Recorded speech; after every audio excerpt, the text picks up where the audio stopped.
wabarakatuh. Perkenalkan, nama saya Jeria. Saya Putra Yondayani Tlambanua. Kami di sini ingin memaparkan hasil video pembelajaran kami yang berjudul Filsafat Keilmuan Barat Modern, Hermeneutik, Kuhn, dan Florisme Paradigma. Di sini akan menjelaskan sedikit tentang apa itu filsafat. Filsafat adalah orang yang berpikir secara mendalam, kritis, sistematis, logis, dan radikal. Sedangkan Florisme adalah pandangan filsuf yang menekankan toleransi dan penerimaan dalam keberagaman. Dalam konteks pemikiran filsafat barat, Florisme memiliki beberapa aspek yang relevan. Yang pertama, sejarah Florisme. Florisme muncul pada masa pencerahan Eropa pada abad ke-18 Masehi. Menurut Britanica, Florisme adalah paham orang-orang yang dari kelas sosial, agama, dan ras yang berbeda harus hidup berdampingan dalam masyarakat.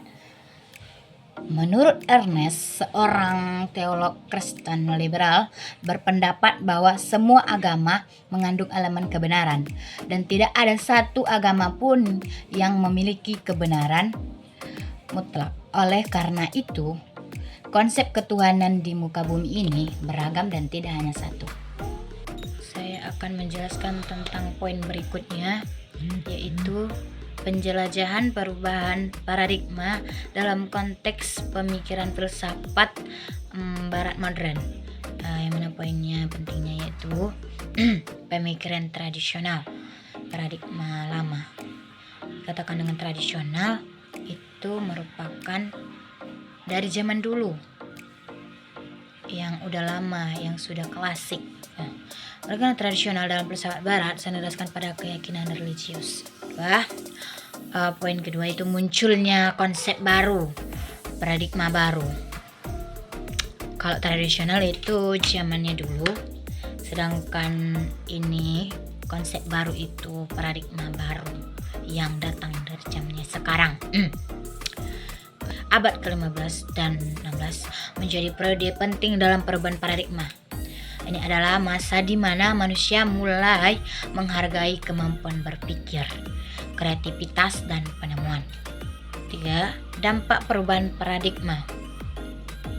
Pemisahan agama dan sains. Paradigma baru memisahkan agama dari pengetahuan rasional dan sains.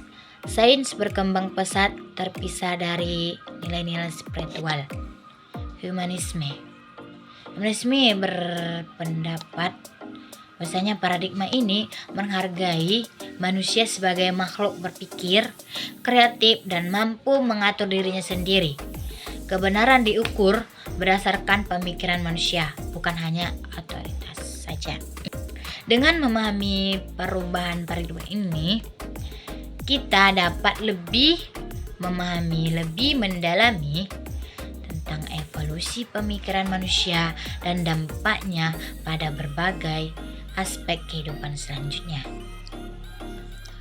Baiklah, di sini saya akan menjelaskan tentang pengertian dari apa itu hermeneutik. Hermeneutik sendiri adalah salah satu jenis filsafat yang mempelajari tentang interpretasi makna. Nama hermeneutik sendiri diambil dari kata kerja bahasa Yunani, yaitu hermenein, yang berarti menafsirkan, memberi pemahaman, atau menerjemahkan. Jika dirunut lebih lanjut, kata kerja tersebut diambil dari nama Hermes, yaitu dewa pengetahuan dalam mitologi Yunani, yang bertugas sebagai pemberi pemahaman kepada manusia terkait pesan yang disampaikan oleh dewa-dewa di Olympus. Hermeneutik juga diartikan sebagai tindakan memahami pesan yang disampaikan Tuhan dalam kitab sucinya secara rasional. Dalam tradisi filsafat Islam, ulama kalam menggunakan istilah takwil sebagai ganti dari hermeneutik untuk menjelaskan ayat-ayat mutasyabihat. Kemudian saya akan menjelaskan filsafat itu menurut pemikiran Thomas Kuhn.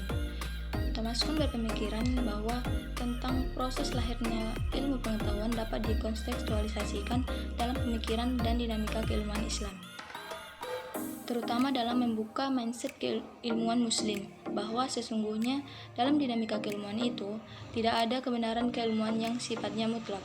tetapi selalu terbuka peluang untuk lahirnya pengetahuan baru dengan epistemologi, keilmuan baru yang terkadang lebih dapat diterima oleh masyarakat. Sehingga dalam konteks keilmuan Islam menunjukkan bahwa Islam memiliki dasar pegangan Al-Quran dan Al-Hadis yang diyakini komunitas muslim sebagai kebenaran dan pedoman dalam hidup. Baiklah, sekian dari pemaparan dari materi kami. Jika ada kesalahan, kami mohon maaf. Wassalamualaikum warahmatullahi wabarakatuh.